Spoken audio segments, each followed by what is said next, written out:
ہمارے شہر کا ایک شخص جب فوت ہوا تو اسے غسل دینے والے عالم نے دیکھا کہ اس کا دہنا کندھا ایسے تھا جیسے کسی نورانی شکل والے بزرگ کا چہرہ۔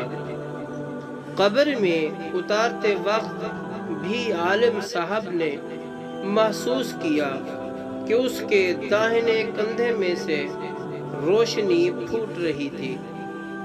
دفن کرنے کے بعد امام صاحب اس مردے کے گھر گئے اور گھر والوں کو ساری کیفیت بتا کر وجہ پوچھی تو ماں نے یہ واقعہ سنایا کہ میرا بیٹا جب کالج سے فارغ ہوا تو جلد ہی اسے ایک اچھی جگہ نوکری مل گئی اور ہمیں اس کی شادی کی فکر ستانے لگی۔ اچھی نوکری ہونے کی بدولت اس کے لیے اچھا رشتہ ملنا کوئی مشکل نہیں تھی۔ ہمارے پڑوس میں ایک دونوں پاؤں سے معذور لڑکی رہتی تھی جو ہمیشہ ہی ویل چیئر پر رہتی تھی اور بغیر سہارے کے کچھ نہ کر سکتی تھی۔ میرے بیٹے نے کہا، امی جان مجھے اسی لڑکی سے شادی کرنی ہے۔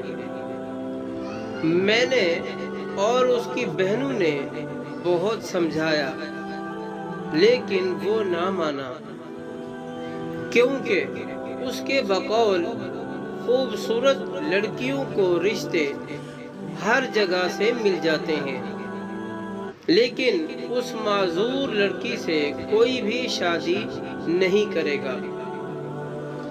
آخرکار ہمیں اپنے بیٹے کی بات ماننی پڑی اور اس کی شادی اس معذور لڑکی سے کر دی۔ وہ ہر روز اپنا ناشتہ خود بنا کر اور اپنی بیوی کو کھلا کر آفس جاتا اور واپس آ کر بھی خود ہی سب کچھ کرتا۔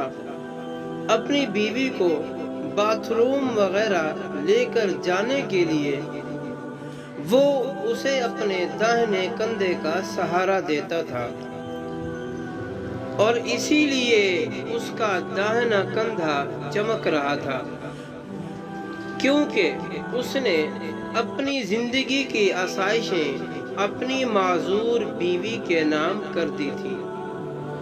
اللہ پاک ہمیں معذوروں کا احترام کرنے اور ان کی ضروریات کو سمجھنے کی توفیق عطا فرمائے۔ آمین ثم آمین۔